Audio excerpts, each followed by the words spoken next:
Hey, it's Liz D'Alto, and this is the Untamed the Wild Soul Woman podcast. From body image, sex, spirituality, money and relationships, to motherhood, creativity, business, communication, and desire, Untamed the Wild Soul Woman is the place to come for real stories and powerful advice to help you reclaim and redefine womanhood in the 21st century. Elizabeth D'Alto here, your host for the Untamed the Wild Soul podcast, and today's guest is Andrea Owen. Fun story, Andrea. I don't even know if you know this. How I first found out who you were was a couple years ago. I was doing temporary sublets in LA. I was trying to figure out if I wanted to live there. And one of the very first ones I did was like a good friend of yours from Yes, you did tell me that your story. coach training. I was like, wow, that's so cool. But then I think you already knew Michael. But Angie and I have only been acquainted online. Never had the opportunity to hug in real life or anything yet. But she's an amazing coach. She has a podcast as well called Your Kickass Life, as well as a book called 52 Ways to Live a Kickass Life. And actually, you were recently on one of my dear friend Terry Cole's podcasts as well. And she was telling me what a great interview it was. So I'm super psyched to have you here. Thank you. Thank you for having me. I'm excited for this conversation. So first question always is, what do you love about being a woman? Oh my gosh. I love that you didn't prep me for these questions. So these are going to be totally I don't prep off the anyone. fly. Everything's off the cuff. And when people send me prep questions, I don't look at them. It's called Wild Soul, girl. What do I love about being a woman? God, everything. Like, I mean, I'm a mom. So like the first thing that came to mind was that we create humans. Like that is like, I mean, to talk about what a miracle that is, like just conception in and of itself is amazing. And I think that I love being a woman in this time now in 2016 and how things are changing. And I love that we have been given so much more permission than even our mothers were for being who we are and being allowed to give an opinion. And although, you know, we still have a long way to go, I think, on the acceptance of that. But I just think that the things that I can teach my daughter now, which were not the same as what was okay for my mom to teach me, are different. And that's what I love today about being a woman. And would you say, do you feel like, and you may or may not know this, but do you feel like you also know more and have access to a more, I don't know how I want to describe it, a deeper wisdom maybe about womanhood than your mother might have? Or do you get what I'm saying? Totally. I think, you know, my mom grew up with 7 sisters. I mean, you talk about a house full of women. And I think that then it was a very different time. She grew up very strict Catholic. I mean, was a virgin on her wedding day at 17. She didn't even know what a tampon was.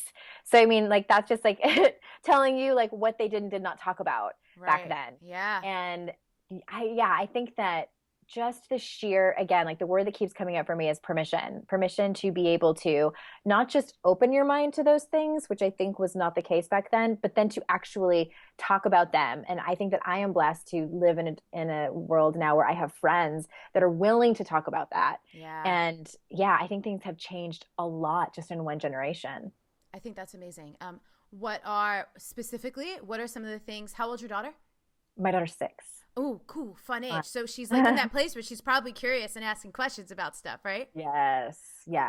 What are some of the things specifically that you have already started or are intending to teach her based on what you wish you would have known? What I wish would have been taught to me? Well, I'll give you a quick example. So a year ago this month, my daughter had emergency surgery. She had an appendectomy. She had a ruptured appendix.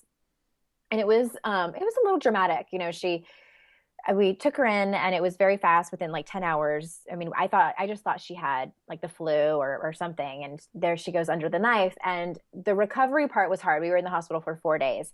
And the poor thing, she was not afraid of shots before that, but being, you know, IVs, and it was horrible.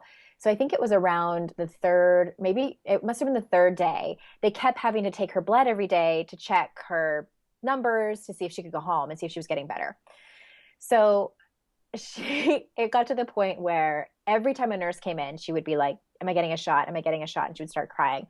And it was around the 3rd day, we knew that they were going to come in and take her blood. And there was 4 of us holding her down. And my husband had to leave the room because she was, I mean, it was this primal scream. Mm. And I mean, anyone who has heard that from a child knows that that's painful. But when it's your own child, something happens to you biologically as a parent that it is physically painful to hear it. Yeah.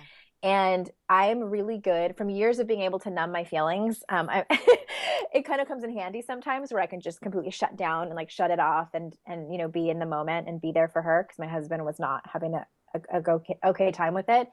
And there was a nurse that was in her face saying, "Don't cry, baby, don't cry. It's okay. Don't be scared." And I pulled my daughter and had her look at me in the face, and I said, "It's okay to be scared." I talked to her in a calm voice. She was screaming, and I had to get in her ear, and I quietly told her, "This is scary, and it's okay, and we're here for you, and you're safe, and it's okay if you need to cry," because that's not what was taught to me. I love that. Yeah, this is a conversation that comes up. I'm getting a little teary. A conversation that comes up a lot on the podcast because often when I ask women that first question, "What do you love about being a woman?" they'll say the full range of emotions. And I'll usually ask, "Were you always able to express it?" And for most people, it's no. So if you grew up not with that message, how did you come to a place of being okay with it and wanting that to be something important that you teach your own kids? Well, and I think it's such an important conversation because I think it's very common. And Brene Brown calls this emotional illiteracy and talks about how common it is for family of origins to have this belief that it's not okay to share your emotions. It's not okay to express them. We don't talk about them. You know, I tell the story of my family. I grew up happy, you know, and we had like one emotion in our house and it was happy and it was love. And if you had any others, you did those in the privacy of your room. We don't talk about it. I mean, I can remember like my parents never fought. I never really saw anyone angry like with each other. You know, I never saw my dad angry with me. It was very like even keel, but I knew that something emotions scared me in a sense. Yeah. And so I remember this one incident, my mom, she said this to me like a handful of times growing up. And she and I have since talked about it and we've made peace with it. And she has profusely apologized for it as I have spent hours in therapy around it. But as a child, probably around my daughter's age, she would say to me, and I'm sure it was like when I was crying over something that she, you know, didn't deem worthy of crying over. And she said, "Why don't you go look in the mirror and see how ugly you look when you cry?" Yeah. She's trying to get me to stop. You know, she's shaming me about it, which shame is effective. Oh man. And I would, by the way, I always forget some people listen, don't watch. So if anyone's listening, that pause was my face just being like, whoa, whoa, whoa, whoa. Sorry to interrupt, but I used to not even, you know, maybe 6 years ago, I couldn't tell that story without breaking down. Yeah. And so I grew up never comfortable to cry in front of anyone. And even, you know, years and years after I would start to cry in front of other people, I would always put my hands over my face. So like we have these deep beliefs around emotions and feelings. And especially for women, we have these, the stereotypical, you know, don't be hysterical and you're too needy, desperate, you're too much, you're high maintenance, like all of these things around feelings and expressing them. So I think that for me, one of those things was I got sober in 2011 and I really truly completely stopped numbing my feelings. So it was like the dam broke and everything came out. And that is not, I mean, I'll be honest, Liz, like it has not been easy. No. And to feel, I mean, there's still times where, you know, stuff comes in, you know, fear and betrayal and all of the harder ones. Yeah. And I'm like, God, I really just want to bypass this right now. And I cannot deal with this, or I don't have time to deal with this. But I know that it always ends up coming up somewhere else. I love that you mentioned having, from all the years that you did numb your feelings, giving an example of where that does actually come in handy sometimes in a healthy way, right? Mm-hmm. I was being interviewed yesterday, and we were having this conversation around how people often talk about stuffing emotions or compartmentalizing things as a negative thing, but there are contexts where it is appropriate when, mm-hmm. like you're saying, you're a mom, or, you know, for us as coaches, sometimes like I might be having my own personal stuff go on, but I need to show up and hold space for another person right now. Right. So me being able to go, hey, I'm going to put that in a box, but I'm going to come back to it later. Mm-hmm. Right. And I think that's the difference. It's I go, hey, I see you and I'm going to feel you, just not right now, versus let me see how deep I could bury you so I never have And to deal hopefully with it'll this go thing. away. Maybe it'll just go away. And the thing is, it never goes away, and it actually just comes out sideways or explosively or violently, right? Absolutely, that happens. And I, you know, I just, it, man, I mean, it does come out violently. I love the way you described it, violently, explosively, and sideways. And, that's why they call it baggage. We pack it up Yeah. Yeah. and carry it around with us forever. And we bring it into our new relationships. We bring it into, if we decide to be parents, we bring it there. And it's interesting how, and I mean, to take it even a step further, I think it's Harv Hendricks that has the theory that we end up choosing partners Yes. subconsciously so Yes. we can try to make them heal all the shit that we've been carrying around with us. Yeah. So if you don't look at it and shine the light and deal with it, it's going to cause a whole hell in a handbasket load of problems. Yeah, and that's that I know the quote you're thinking of, the Harville Hendricks quote, and I just brought this up on a call I ran last week. And my friend Chayla Davison, do you know Chayla? I don't know Chayla. She's an amazing integral coach. She's been on the podcast way in the early episodes. And I was having a conversation with Chayla about that very quote. And she gave me such a beautiful, beautiful distinction, right? Because I think sometimes in this personal growth space, especially for those of us in, I know you're married, I'm in a deep relationship, people who are in partnership, we go, okay, well, this is supposed to be happening, right? This person is supposed to be triggering me. That's what a soulmate is for. But Chayla's distinction was this. Are you just smashing into the same things over and over again? I mentioned this in a podcast recently. Or is there progress and growth happening? So she was pointing out the difference between always interacting with the wound and actually being able to move beyond the wounds and continue to relate in a more healed, expansive, better place. Does that make sense? So are you saying, maybe I'm translating this wrong, but I look at that as separating what is yours and what is theirs. Totally. But also being really conscious about when the wound is running the show, not when the person who's trying to heal the wound is running the show. Does that make sense? I think so, yes. Which happens to all of us, right? Like even coaches, there are times when something gets unleashed for me and I'm like, it's almost like I'm watching myself going, damn, I'm still capable of behaving that way or like reacting to that thing. Like, wow. That's humbling. Humbling I've is so the been word. in that place. Yes. It's almost like an old friend comes back and you're like, oh, you're here. You again. In a while. Familiar, but not welcome. So how do you navigate that? So it's not welcome, but how do you navigate that with like self-compassion and that attitude of healing versus I think a lot of people probably have the impulse to be really hard on themselves that it's back again. Yeah, well, I think that there's, for me and the examples that I'm thinking of, I had a really traumatic divorce. I was married before and I was betrayed horribly. And I didn't really start to grieve that until years later. And so for me, it's like, I felt like I got married and then I was like, still kind of like trying to catch up. And so what happened for me, because I don't want to, it's like an elephant in the room. Like trauma is a real thing. And I think for a lot of people that have experienced trauma, whether it's in their childhood or in their relationships or even, in like the workplace and things like that, that I'm a huge fan of the work of EMDR. Yeah. And for anyone listening, try to, a certified person, go find a certified therapist that does this. EMDRIA.org is the website. And that has helped me tremendously because I think that we can try to, talk therapy our way out of that pain, but some of it's really deep. And I think I'm a true believer in it. So go look that up if you don't know what it is. And I think too, for me, it's just owning it and like talking to my husband about it and saying, this is what's happening again. And for him, especially in the earlier years of our marriage, I had to make sure that he knew that it wasn't that it like I was saying, like it was all mine. This is my shit. And you didn't do anything wrong, even though I just like totally screamed at you.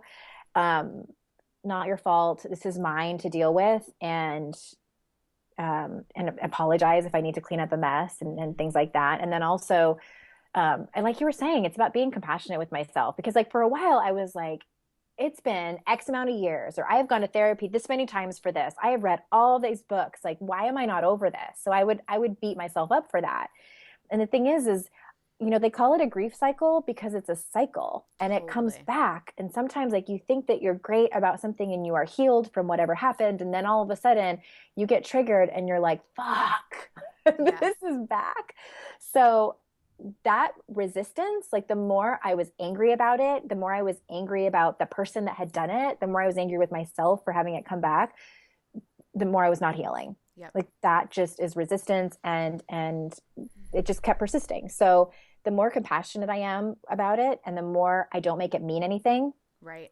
except that I'm a human, and that's just happening. It's part of the human experience. The more compassionate, then I see healing. Like then it starts to lessen and retreat, really. Yeah. So you said two things there that I'm so glad you brought up. When you said not make it mean anything, Mm-hmm. humans are meaning making machines, We right? are. Like we do this all the time. This is something I've been talking about a lot in my mentorship and with my private clients and practicing my own self, which is how can I best stick to the facts of the situation instead of spinning any of my own drama and story around it, Mm-hmm. which is blowing it out of proportion, making it more than it is, but then also dragging out the experience of it, right? Mm-hmm. And then the second thing you said, I'm so glad you brought up grief. I didn't really understand grief until, and it's really interesting because my grandma just passed away. And so I've been thinking a Mm-hmm. lot about 8 years ago when my grandpa passed away. I've been super lucky in that I have not experienced a lot of death in my family and in my life. But I was so different when my grandpa died. I felt like it took a really long time to get over, and I'm so much more at peace. I mean, the situations were quite different. I'm so much more at peace with my grandma passing, but I don't know that I understood grief before. So I think that's why it took longer. It wasn't until my last breakup in 2013 where I was like, oh, I need to grieve this because Mm-hmm. this is a loss. I've had cool conversations on the podcast too with moms where it's like you need to grieve that like your former life before children is over. Doesn't exist anymore. It doesn't exist and it's never going to exist again, right? Mm-hmm. Like when we lose someone, whether it's because a relationship ends or someone passes away, whatever is the thing, life as we knew it, if that person was a significant part, is Mm-hmm. never going to be the same. And I Mm-hmm. think our culture doesn't really teach us to like first of all even notice that, then honor it, do the grieving process. And I think one of the reasons why pain gets prolonged is because we're trying to live the same life that is gone. Right. We don't know how to grieve either. I just had someone on my podcast who's a death, dying, and loss expert, has her PhD in it. And it was like 95 episodes, and I'd never had anybody on to talk about that. And I think that we equate grief with someone dying and someone close to us, Right. but it's really not. And it was interesting for me, like when I went through my divorce, I felt like I was only allowed to grieve, the breakup of he and I and the loss of that relationship and the dream that I had there. But I never grieved losing his entire family. Right. And it's like the things like that, like all of those friends and family and those experiences and I also thought there was a time limit on it. Like I had to put a container on it. Like once I got married and had this new life, which I'm happily married and I have these two beautiful children, like nope, can't anymore. Like that, Right, no more because grief. it kind of it's almost presented as like that would be like a betrayal to the A new betrayal, relationship, right? right? I was making it mean that I was dishonoring and disrespecting my current relationship, Right.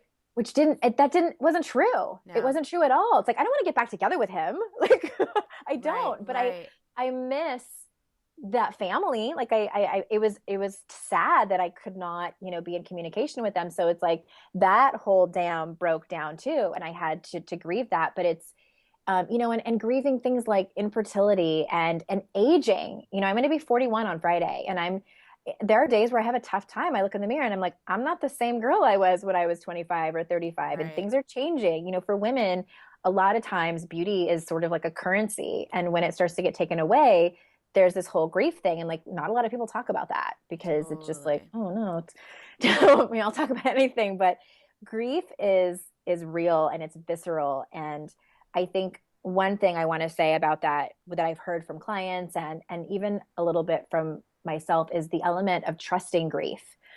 I've heard I'm afraid to start grieving because I'm afraid if I start crying, I'll never stop. Yep. I'm afraid if I start really, truly grieving that breakup, I'll never be able to love again. Like I'll be in so much pain.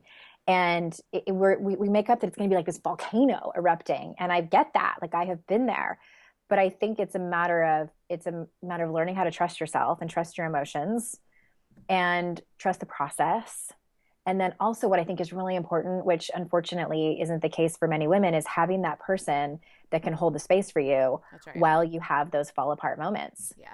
and can just tell you, everything's going to be okay. I'm here to see you, to witness this. Yeah. And even that's why I'm a really big proponent of coaching or therapy or just finding not just like a friend or a family member or someone to support you, but like a professional, Right. someone who that's what they do. Because I think there's a real lot of magic in the objectivity of someone who isn't going to treat you like a victim and who Mm-hmm. doesn't have any attachment to your experience in terms of they want you to feel better. So like that nurse telling your daughter, "Don't cry, honey." Like she thought she was helping even though she was giving her a message like it's not okay to feel how you feel, but she Mm-hmm. just wanted her to feel better, but that was like Sure. her way of saying it, right? And so same, right? Like your friends, who was I was talking to someone about this recently. Like when you go through a breakup and your friends just want to be like, "Fuck that guy," or like Yeah. whatever. It's like, We've all done that. We've all had it done to us. yeah, and it's like I love the loyalty, but it's not necessarily the best advice or maybe the type of support you're wanting. So it's cool around navigating the grief. I like that you said trusting the grief and the process of it to go, how do I process grief? Mm-hmm. And noticing that it might be different for the various situations. So do you have any ideas or personal experiences around how you specifically or just can be with the grief, trust the grief, and like go through the process? Yeah, I think that for me, it's really just I process a lot of things through dreams, which I know a lot of people do. And so every when I have a dream that's weird or about, something that happened, I tell my best friend about it. And I got to a point where I'm like, I make up that you are so tired of hearing about this. And she was like, no, it's like you're allowed to tell me. And I'm very lucky about that. And so that's one thing I do. And then also, I mean, God, just put on Adele. Like put on some Adele and also for me, it's creativity. And my medium is writing. And for a long time, because I do what I do for a living, for a long time I thought anything, if I sat down to write a piece, then I was like, well, it's got to go on my blog or I've got to Right. have this on my book. And I have a friend who, my friend Jamie Jensen is a screenwriter and copywriter. And she was like, a writer's self-care is writing for just you and no one Mm, else and is writing just with a blank page just to get your feelings out, and it's basically journaling is what it is. So that's what I do. I take it out on my keyboard. I write letters I'll never send. I write things that mm-hmm. don't make any sense to anyone except me, and sometimes they don't even make sense to me. But I'll tell you what, I mean, like sometimes it's like so much mascara in my eyes from crying, I have to walk away and just clean myself up. But that's how I grieve, and I think it looks different for everybody though. I But agree. But yeah. even mentioning creativity, people can sit and go, how do I do creativity? Like you were saying, put on some Adele, like sing in your car, just get the Mm-hmm. emotion flowing and moving out of your body in some way, get it out. So maybe it's dance, maybe you go to a class. Like I can't tell you how many times I have like sobbed in a yoga class in some kind of like pigeon or hip opener, or a couple months ago we were like stretching our ankles and I hit some grief pocket in my right ankle, which I Wow. had injured several times in my life. And the last one, particularly, was coinciding with something that was going on in a relationship. And I bawled Mm-hmm. from stretching out my freaking ankle. Because it lives in your body. Lives in your Like it body. doesn't live in your head. It's not just thoughts that are like running around in there. Like feelings and emotions are deep in our bodies and they live there.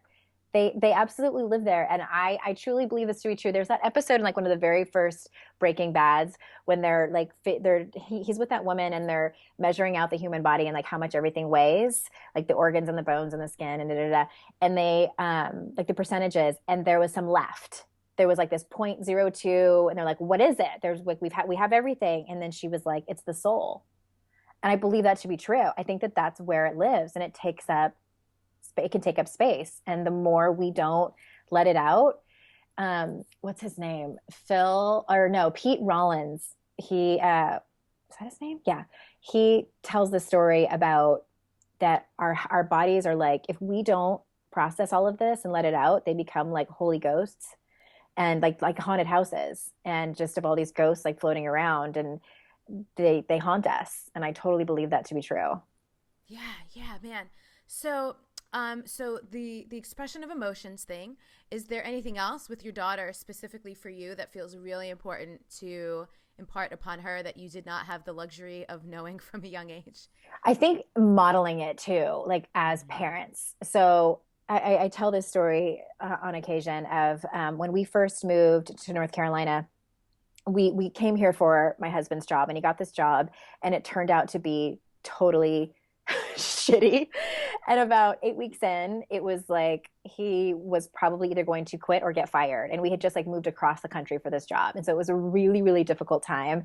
I mean, here we are in this house, and we have these two kids, and I was like, oh my God, what are we going to do? And it's hard, like as a man, for him to go through that. It was a really vulnerable time for both of us. And I was on the phone with my mom, and my mom is one of those people like we were talking about a few minutes ago. Like she just wants to make it all better. And I over and over again, I want my mom to be that person that just holds space for me and just says Right, like, "Oh, right. honey, that sucks." But she's not. She's always like, "Oh, it'll be fine. Jason will get another job." And so I was on the phone with her feeling emotional and vulnerable, and then she didn't show up for me like I wanted her to. And so I kind of snapped at her, and I was like, "For once, I would just like you to." My delivery was terrible. So I get Right. off the phone with her. Jason walks in the door, and it just was bad, and I burst into tears, and I'm sitting on the stairs, and my kids are there, and I had that thought for a second, like, should I compose myself? Like, should I not cry in front of them? Because my mother never cried in front of me. She did once when her brother died suddenly, and she basically locked herself in her room for 3 days and was on Valium, and my dad said don't bother her like at all, and that was it. No, there was no talk of my uncle Gus dying or anything.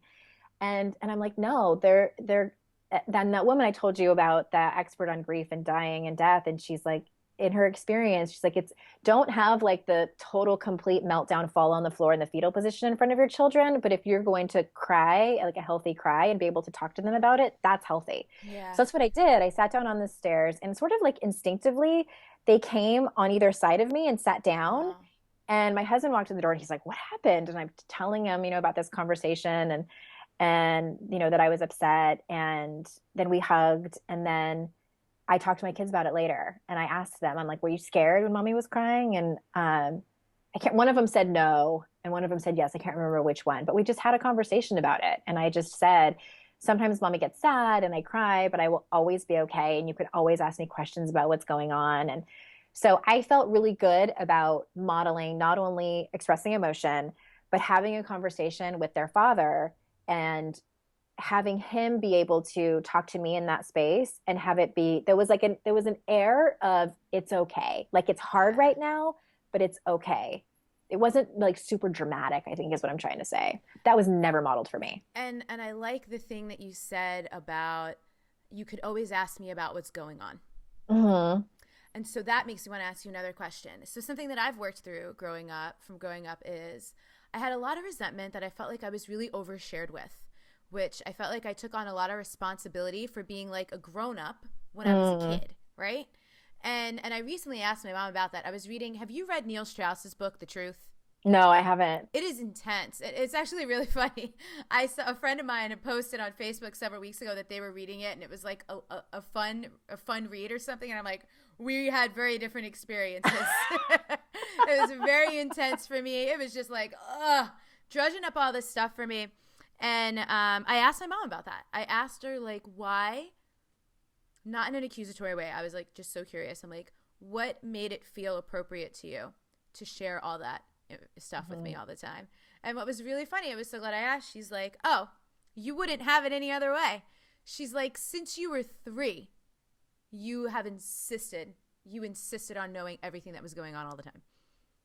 So you were really curious and wanted to know. Yeah, yeah. And so I was like, huh. I guess, I had spent time, when you're an adult and you're looking back, hindsight is quite different. Like memory is not accurate. So you're like turning your parents into the bad guys for shit that you Demons. just couldn't Yeah. have understood. Now that you're an adult, you kind of get it more. But when you were a kid, you didn't know.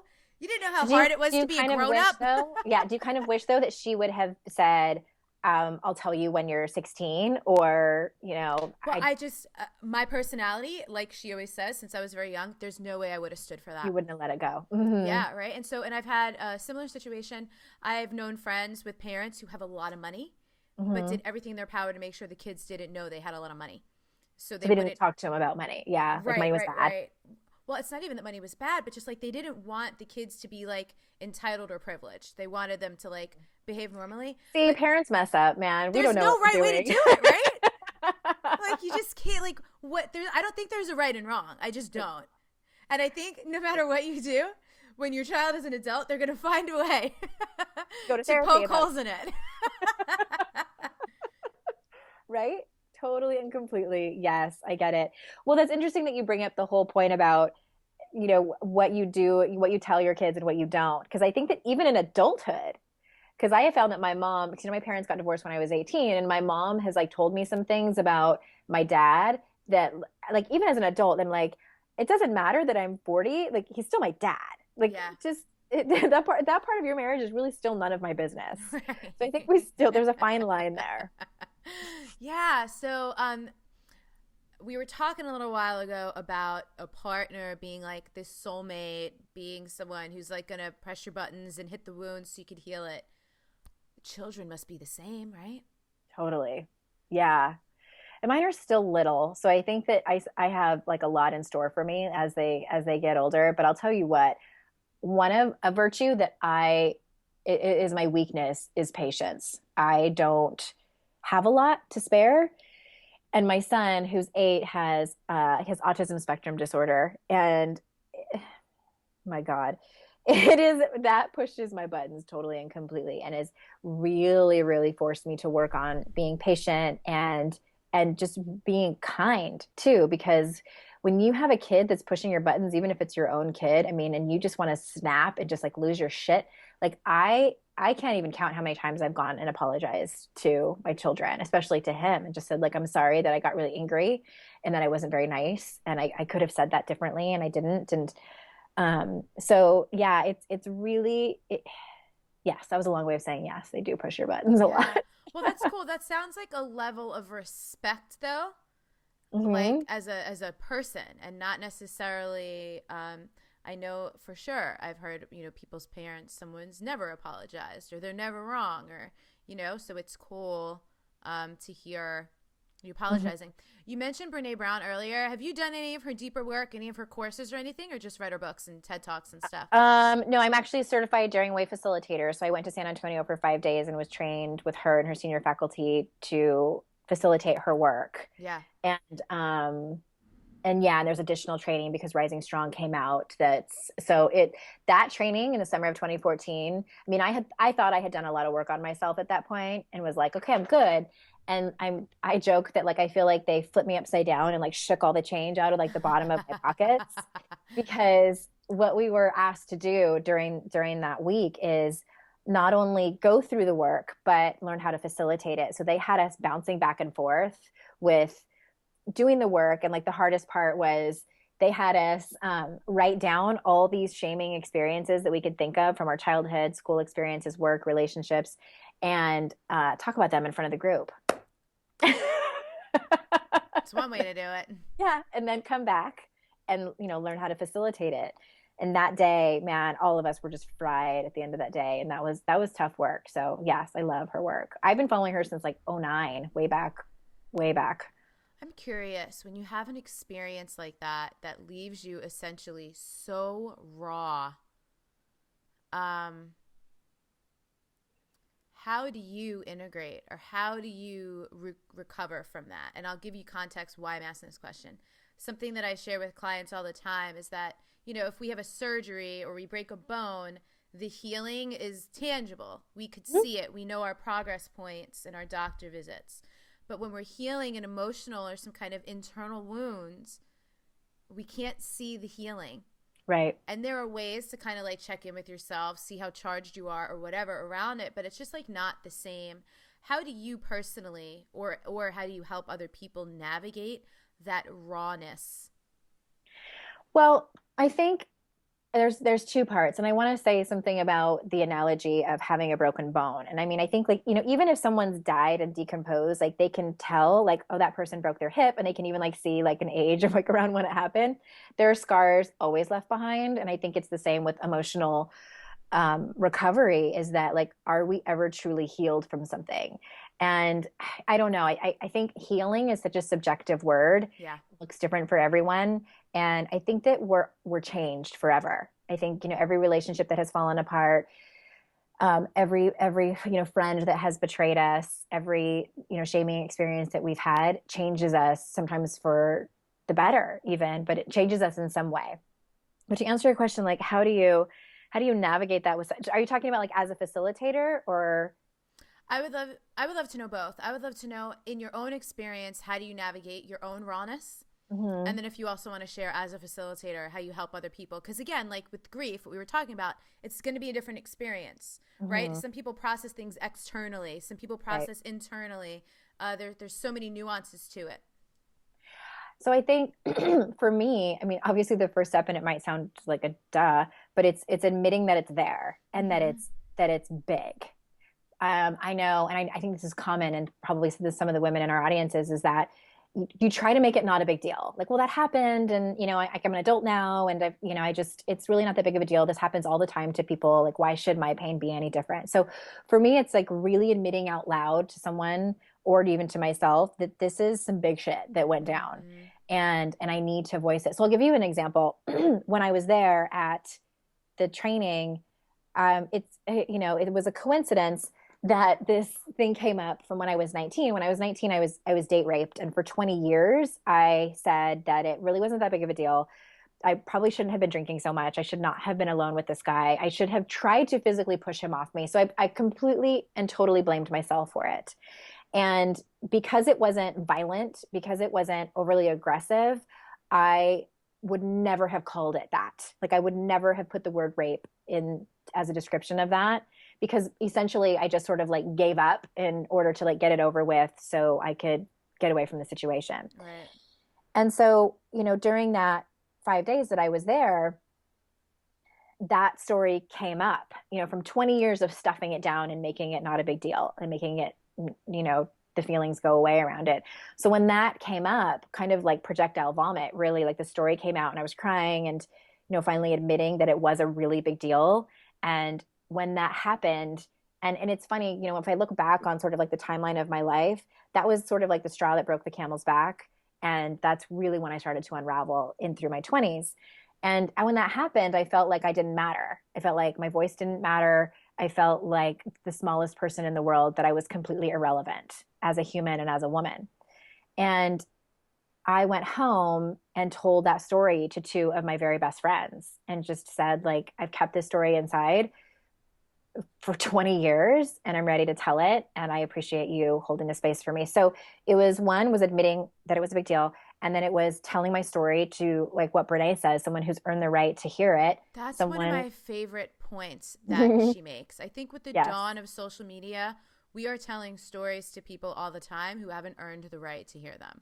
No. And then we wonder why we still feel like shit about it. That's right. Are we still resentful to those people? Like, and we blame them, because your Twitter followers aren't going to come and help you feel, heal from your stories. Right. So it was that, it was, and, people that our friendship could bear the weight of my pain. Yeah. And, What a great way of putting it. and then just naming the beliefs that I had created around it. And then, there was some stuff about forgiving him, um, and just really thinking about it and just thinking about that 19-year-old girl. And for me, it's helpful to kind of like connect the dots. I know some people say like, oh, it doesn't matter. But like I was telling you, like looking at the timeline of like, oh, that's why that happened. And that's why I behaved that way Yeah. afterward. Not to blame, but just really to make sense of it all. And for me, that's to create compassion for myself. Like, I wasn't just sucking for no reason. Like, there was all this shit that happened that I hadn't dealt with and I hadn't told anybody about and that I Right. blamed myself for. And so to go back to the conversation we were having earlier about where you hold stuff, was there any place in your body that you were holding this, or did you have any it's cool if you didn't. I'm just Yeah. curious.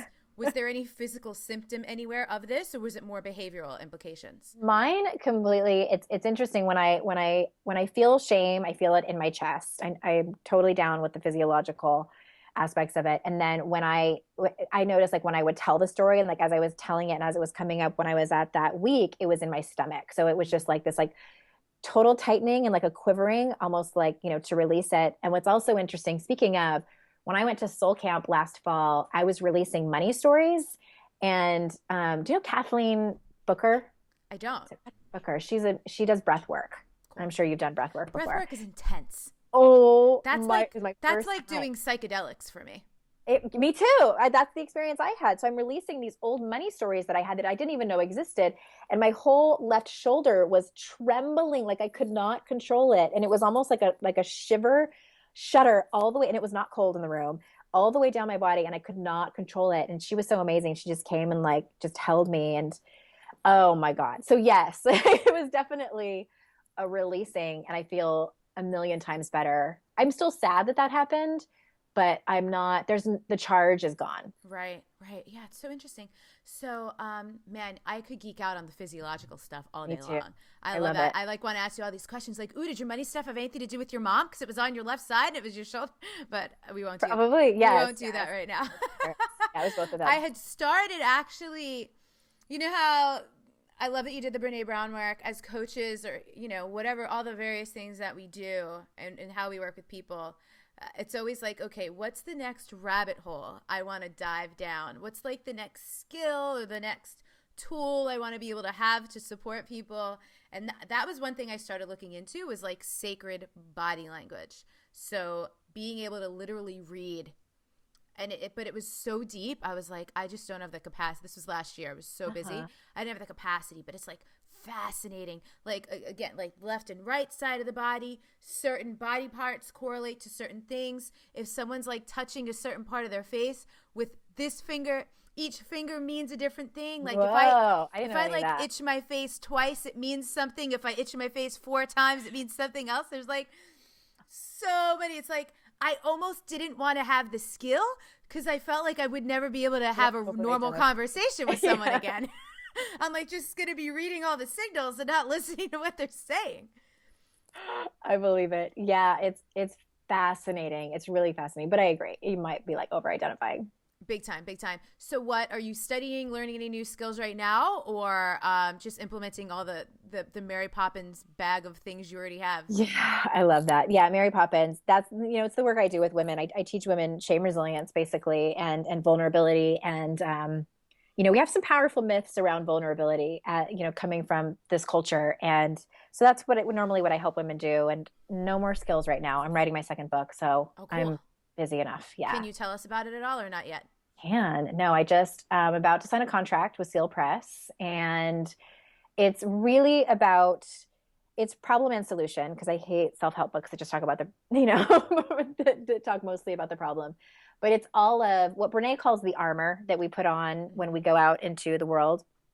And it's all these behaviors that we participate in that make us feel like shit and that prevent us from showing up. I mean, it's control, perfectionism, people pleasing, isolation, blaming, self-sabotage, all of the stuff that's like on a woman's to-do list that, she doesn't realize. And it's a cycle because we're trying and trying and trying and it goes round and around. And so I talk about the solution and how to live every day and what it looks like instead of just like, know your values. Like, well, what does that look? That's what I want to know. In every situation, what does it look like? Cool. That's amazing. Yeah. So, last question. Under the idea of, untaming yourself, connecting with your wild soul, to me, untaming even wild soul, it just means connecting with your own true nature, right? Mm-hmm. So is there anything I didn't ask you that you wished I would have or anything you just want to share before we sign off? Is it okay if I just say no? Yeah. You really can. Bad conversation. No is always an option. I love that because you can be like, no, I dug the conversation. I'm good. It was awesome. Great. No, I love it. I've loved every second of it. Do you have a title for the new book yet or not yet? Publishers, it's always fair game, but I was sort of married to it and I want it to be called How to Stop Feeling Like Shit, a guidebook for women. Nice. And Seal Press is rad. And they're publishing a book called Cunt. and they published Jessica Valenti, who, is the founder of feministing.com. So they're cool with the title, thank God. That's amazing. And when will it be out? Fall of 2017. Okay, cool. So we'll have to have you come back and I'd tell love us more to. about it when it's. That's what's so interesting to me about books. It's like spring 2016, and you have to wait so long for this thing to come out. But it's nice to have the time to work on it. There's good reason for it. Yeah. I mean, Yeah. like I asked them for a 12/31 manuscript date. So, because it's summer and like I want to eat popsicles and go swimming and it's really nice to have your book copy edited in 2 rounds and then you have someone helping you with it and Yeah. then they do all the media stuff ahead of time. So it's like there's good reason that it takes that long. Totally. Totally. Great. And where can people find you if they want more Andrea Owen in their life? Yourkickasslife.com. Thank you so, so much, Andrea. We'll see you later. Thanks for having me, babe. Bye-bye. I was living by the beach. I was spending more time in nature. I was being inspired by the ocean and really rooting into and connecting to my own self. So, in a lot of ways, I created the thing that I always wished I would have had to help me on my own journey of really getting comfortable in my body, connecting with my body, and actually finding a way to enjoy inhabiting a female body, listening to the divine, trusting my intuition, and really trusting and loving and accepting myself. So that's what Wild Soul Movement does.